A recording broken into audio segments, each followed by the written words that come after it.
दोस्तों आज के इस वीडियो में हम बात करने वाले हैं कि how to become a doctor, और सीधे शब्दों में कहें तो एमबीबीएस कैसे कंप्लीट करें, क्या प्रोसेस है। और इस वीडियो में मैं आपको बताऊंगा कि क्या है एनडब्ल्यूटी नीट का पूरा प्रोसेस, और साथ में एमबीबीएस के अलावा और कौन से डॉक्टर में कोर्सेज हैं। तो दोस्तों आई एम श्योर कि आप इस वीडियो को कम्प्लीटली एंड तक देखिए और आपको सारी बातें क्लियर समझ आ जाएंगी कि आपको कैसे करना है, क्या करना है और क्या बनना है। तो दोस्तों अभी तक आपने नोटिफिकेशन बेल का आइकन ऑन नहीं किया है तो प्लीज ऑन कर लीजिए, क्योंकि इससे हमारे आने वाली न्यू वीडियो की नोटिफिकेशन आपको सबसे पहले मिला करेंगे। तो दोस्तों bachelor of medicine and bachelor of surgery यानी कि एमबीबीएस ये रेगुलेट करता है एमसीआई, और साथ में बीडीएस कोर्स को भी यानी कि बैचलर ऑफ डेंटल सर्जरी। अब ये दोनों courses government colleges, private colleges या फिर फॉरेन से कहीं से भी कर सकते हैं। लेकिन अगर आप इंडिया में करते हैं तो अब नेट का एग्जाम देना एनडब्ल्यूटी का मस्ट हो गया है 2018 के बाद। नेट के बारे में डिटेल करने से पहले मैं आपको कुछ बता दूं कि इंडिया में लिस्ट ऑफ मेडिकल कॉलेजेस 2017 के अकॉर्डिंग 460 मेडिकल कॉलेज है इंडिया में, जिसमें से सबसे ज्यादा कर्नाटक में है 34, उसके बाद आंध्र प्रदेश में 28 और उसके बाद महाराष्ट्र में 25, फिर तमिलनाडु 24। और ऑब्वियसली आप देखते भी हैं कि ज्यादातर नर्सेज आपको कर्नाटका या फिर आंध्र की ही मिलती हैं। और मैं आपको बता दूं कि डॉक्टर बनना अपने आप में ही एक उपलब्धि होती है, गुडविल क्रिएट होती है। जब आप किसी से कहते हैं कि आई एम अ डॉक्टर, आपके आगे प्रीफिक्स हो जाता है DR, ये बहुत बड़ी बात होती है। तो नेट के एग्जामिनेशन देने के लिए जो आपकी एलिजिबिलिटी है वो 12th क्लास में 50% मार्क्स होने जरूरी हैं। और एक बहुत इंपॉर्टेंट बात कि आप ओपन स्कूलिंग से नहीं होंगे या फिर कोई प्राइवेट स्कूल से नहीं होंगे। प्राइवेट स्कूलिंग मीन्स घर पे बैठ के जो पढ़ाई होती है, और आपका जो सब्जेक्ट है वो फिजिक्स, केमिस्ट्री, बायो या फिर बायोटेक्नोलॉजी और इंग्लिश, इनमें पास होना बहुत जरूरी है। और अच्छे मार्क्स मींस 50% मार्क्स लाने जरूरी हैं इनमें। और जो स्टूडेंट हैंडीकैप हैं उनका 45% है, और जो SC/ST से है उनका 40% है। और इसमें जो एज की लिमिट है वो लोअर लिमिट 17 है और अपर लिमिट जो है वो 25 है।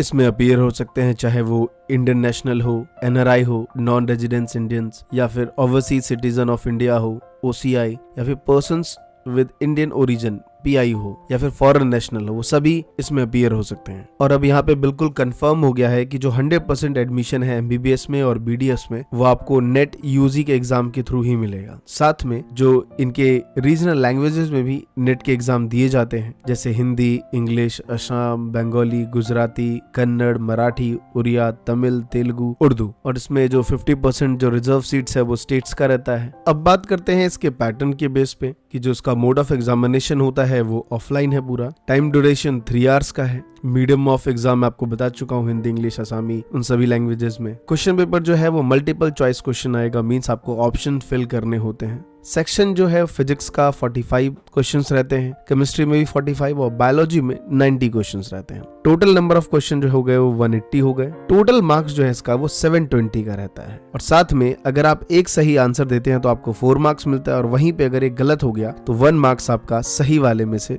माइनस हो जाएगा। और जो मैंने पीछे आपको बताया है कि बायोलॉजी 90 मार्क्स का है, उसमें ध्यान रखिएगा कि बॉटनी 45 का है और बायो जो है 45 का है। तो अब सवाल आता है मन में कि सर कितना स्कोर किया जाए जिससे गवर्नमेंट कॉलेजेस मिल जाए। तो देखिए आपको मिनिमम 530 मार्क्स तो सिक्योर करना ही पड़ेगा अगर आपको गवर्नमेंट कॉलेजेस चाहिए। चलिए 530 नहीं 500 या फिर 510 के बीच में चाहिए, क्योंकि हर स्टेट का अपना एक अलग है, वहाँ पे कितने स्टूडेंट्स हैं, कितनी एडमिशन्स हो रही हैं, क्योंकि वहाँ पे जो रिजर्व सीट्स है ये बहुत इंपॉर्टेंट हो गया है। तो आपको इतने मार्क्स तो कम से कम सिक्योर करने ही पड़ेंगे। तो अब बात आती है कि सर इतने अच्छे मार्क्स लाएं कैसे। मैं आपको बता दूं कि इसके लिए कोई बड़ा सा फॉर्मूला नहीं है और कोई मोटी मोटी किताबें पढ़ने की जरूरत नहीं है। सिर्फ आपको अपनी NCERT की बुक फॉलो करनी है जो आपने 11th-12th में पढ़ाई करी है, और साथ में टेस्ट सीरीज जो है इसके मींस जो प्रीवियस ईयर के क्वेश्चन पेपर हैं 7 साल 8 साल, उसको एकदम से दबा के करिए, अच्छे से सारे टेस्ट सीरीज को कवर करिए। आप वो टॉपर्स टिप्स ले सकते हैं। भी रिसेंटली कल्पना कुमारी जो कि बिहार से हैं और उन्होंने एनडब्ल्यूटी नेट के एग्जामिनेशन को टॉप किया है,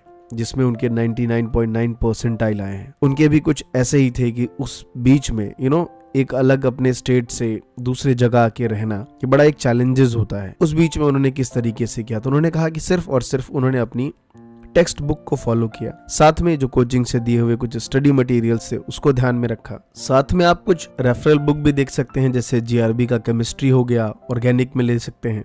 ये बुक आप परचेज करके उसे पढ़ सकते हैं। सबसे बड़ा जो इम्पोर्टेंट रूल है वो है टेस्ट सीरीज। आप ऑनलाइन टेस्ट सीरीज सॉल्व करिए, कि टाइम पे आप कर पाते हैं नहीं, या कितना कर पाते हैं, क्योंकि क्वेश्चन जो है वो जनरली डायरेक्ट वे में नहीं आते, क्योंकि ऑब्वियसली वो मल्टीपल चॉइस क्वेश्चंस है, तो किसी भी चीज को मल्टीपल में कन्वर्ट कर देना आते हुए को कहीं ना कहीं कंफ्यूजन क्रिएट कर देता है कि इसका आंसर ए होगा या फिर बी। क्योंकि अगर नेट की एग्जामिनेशन की आप बात करेंगे तो आप देखेंगे कि तकरीबन 13 लाख स्टूडेंट इसमें अपीयर होते हैं, जिसमें से 7 लाख के करीब पास होते हैं। और आपको मैं बता दूं, बहुत हैरत की बात होगी कि सिर्फ और सिर्फ कॉलेजेस में 63,000 या फिर चलिए ज्यादा से ज्यादा 65,000 सीट होगी नेक्स्ट ईयर तक, अगर आप थोड़े लेट वीडियो देख रहे होंगे तो ऑन एन एवरेज कुछ 5 से 6% लोग गवर्नमेंट कॉलेजेस में एडमिशन ले पाए। तो इससे आप अंदाजा लगा सकते हैं कि कंपटीशन कितना टफ होता है। लेकिन ऑब्वियसली हम में से कोई 5% होगा, अगर ये सोचेंगे तो वो लाइन बिल्कुल आप पे सूट कर जाएगी कि जब तुम सो रहे हो तो उस टाइम कोई ना कोई पढ़ रहा होगा, और जिस दिन वो तुमसे मिलेगा वो जीत जाएगा। तो ये राइट है, आपका नंबर नहीं तो उसका नंबर आएगा। और साथ में मैं आपको बता दूं, जो फर्स्ट डिग्री होती है वो bachelor of medicine and bachelor of surgery, जो किसे आप MBBS कहते हैं, जिसमें आपको बैचलर की डिग्री और मास्टर्स की डिग्री मिलती है। टोटल ये 5.5 साल का होता है, जिसमें 4.5 ईयर आपका एकेडमिक होता है और 1 ईयर आपका मैंडेटरी है इंटर्नशिप करना। कहते हैं कि इसके लिए एबिलिटी जो होनी चाहिए MBBS बनने के लिए वो आपका deep interest and being helping. वो राइट है कि जब आप इस पे मैं डिस्कस करूंगा at the end of the video. Good stamina होना चाहिए, पेशेंस होना चाहिए हमेशा, और नेक्स्ट जो इंपॉर्टेंट है वो mental alertness at all the time. ये बहुत जरूरी है एज ए डॉक्टर प्रोफेशन के लिए। और आप MBBS से आगे बढ़ना चाहते हैं तो आप पोस्ट ग्रेजुएट करेंगे इसमें किसी स्पेसिफिक फील्ड में, चाहे वो चाइल्ड हेल्थ हो गया, DCH हो गया, लार्जोलॉजी ऑफ ऑटोलॉजी हो गया, या फिर DGCO में करेंगे तो ये सेकेंड लेवल पे है, जिसे आप MD कहते हैं, डॉक्टर ऑफ मेडिसिन, या फिर MS भी कहेंगे उसे। तो डॉक्टर के आगे अगर MD लिखा हुआ है तो समझ लीजिए कि वो MBBS से एक स्टेज ऊपर है। उसके बाद अगर आप उससे भी आगे MPhil वगैरह करना चाहते हैं, PhD करना चाहते हैं, रिसर्च में जाना चाहते हैं, तो PhD या फिर MPhil लिखा होगा उनके आगे। BDS का भी सेम कोर्स है, बैचलर ऑफ डेंटल सर्जरी है, इसमें 4 ईयर का ये कोर्स है और 1 ईयर का इसमें भी आपको इंटर्नशिप करना ही पड़ेगा। अब मैं आपको बता देता हूँ कि जो मैंने आपको स्टार्टिंग में कुछ कॉलेजेस बताए ऑल ओवर इंडिया में और ऑल ओवर स्टेट में सबसे ज्यादा कहाँ है, उसके बाद कुछ फेमस कॉलेजेस हैं जैसे टॉप यूनिवर्सिटी, जहाँ बच्चों की पहली प्रायोरिटी थी कि मुझे इसमें एडमिशन मिल जाए, जैसे कि all India institute of medical science, AIIMS सबसे फेवरेट होता है इनका, और दिल्ली तो सबसे फेवरेट है। और मैं बता दूं अगला कि Jawaharlal institute of post graduate medical education of research में, इसमें नेट की एग्जामिनेशन की जरूरत नहीं होती, उनका अपना खुद का एक एग्जामिनेशन होता है। अब बात करते हैं कि इन कोर्सेज को करने में कितने एक्सपेंसेस आएंगे। ये बहुत ही मोस्ट इंपॉर्टेंट रहता है, क्योंकि हमें फैमिली का बैकग्राउंड भी देखना है। बहुत से लोग डॉक्टर बनाने के लिए, इंजीनियर बनाने के लिए अपना घर तक भेज देते हैं। तो मैं आपको पहले क्लियर बता दूं कि 2 टाइप के कॉलेजेस हमने देखा, एक प्राइवेट और एक गवर्नमेंट कॉलेजेस। अगर आपको गवर्नमेंट कॉलेजेस में एडमिशन मिल जाता है तो MBBS तकरीबन 5.5 साल का कोर्स है, जिसमें आपका जो कॉलेजेस फी है वो नॉर्मल रहती है, रजिस्ट्रेशन वही 1000-2000, और साथ में ईयरली जो उसकी फीस है वो लाइक 20,000-25,000 के करीब। बहुत सारी स्कॉलरशिप भी मिल जाएगी अगर बहुत से बच्चे पे करने के लिए कैपेबल नहीं है तो। इन 5.5 सालों में आपको ट्यूशंस लेंगे होंगे, बुक्स बहुत महंगी आती हैं, बहुत सारी चीजें हैं। कितना भी आप कोताही बरतेंगे तब भी आपका जाके इसमें 15 से 17 से 20 लाख रुपए के करीब खर्चा है। इतना अगर आपका बजट है तभी आप इन सब कोर्सेज को करिए, नहीं तो पहले से देख लीजिए कि क्या क्या ऑप्शंस हैं, इसके अलावा स्कॉलरशिप कहाँ से मिलेगी, इन वगैरह। उसके बाद अगर आपका प्राइवेट कॉलेजेस में होता है, मींस गवर्नमेंट कॉलेज में एडमिशन नहीं हो पाया, तो यहाँ पे आप मान के चलिए मिनिमम 1 करोड़ का खर्चा है, मिनिमम। शायद ये बात बहुत से बच्चे बोलेंगे चल चुप हो जा, बट मैं सच बता रहा हूँ आपको। मुझे आंध्रा में, जब मैं आंध्रा में था विजयवाड़ा में, तो मुझे तकरीबन 10 ऐसे स्टूडेंट मिले जो बहुत ज्यादा फ्रस्ट्रेटेड थे। वो कहते कॉलेजेस में सर अब तक 1.5 करोड़ रुपए भर चुका हूँ, कितने लोन है हमारे ऊपर, और अब तक कॉलेज वाले कुछ डिग्री का इशू था उनका। तो बेसिकली आपका, और आप पता कर लीजिए किसी से भी, कि 1 करोड़ कम से कम मिनिमम खर्च तो है ही आपका MBBS करने के लिए प्राइवेट कॉलेजेस में।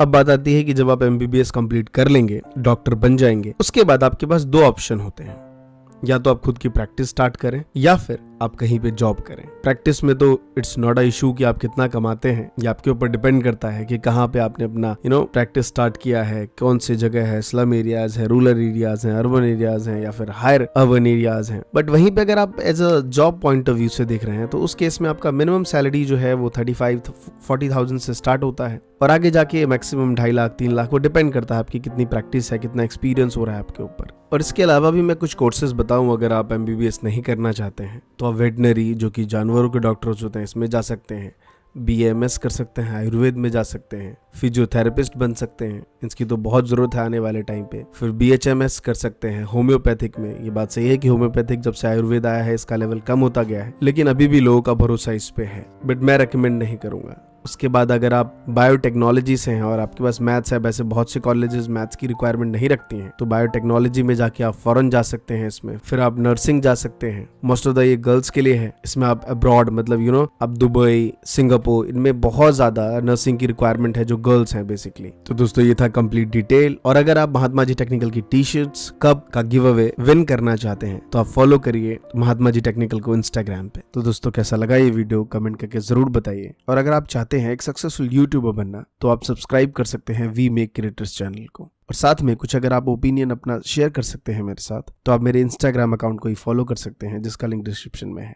धन्यवाद दोस्तों। जय हिंद, जय भारत।